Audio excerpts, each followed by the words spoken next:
Unlock the ultimate secret in Minecraft by building your very own hidden staircase. Today, we'll be creating a fantastic hidden staircase that works in both Minecraft Bedrock and Java editions, perfect for protecting your treasures or just adding a touch of mystery to your base. First, let's set up the core mechanism. Find your chosen wall location and place a sticky piston directly into the wall, facing upwards.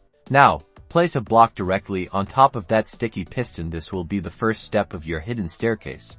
We'll repeat this process. Place another sticky piston one block away from the first, also facing upwards, and place a block on top of this second piston. You're essentially building your staircase, one step at a time, with each step attached to a sticky piston.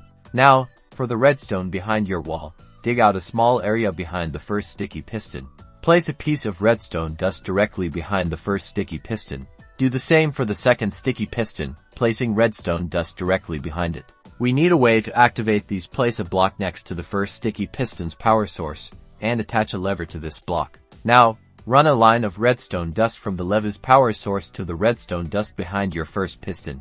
To power the second piston, place a redstone repeater behind it, ensuring the signal will go into the repeater. Connect your lever's power source, via redstone dust, to the repeater. Make sure the repeater is powered by your lever. You can adjust the tick delay on the repeater if needed for timing, but for a simple staircase, the default is usually fine. And there you have it. When you toggle the lever, your hidden staircase will extend from the wall, and toggling it back retracts it, keeping your passage a secret. You can extend this concept further by adding more piston staircase pairs for a longer hidden ascent. Experiment with different redstone layouts to achieve the perfect secret entrance for your Minecraft world. Happy building!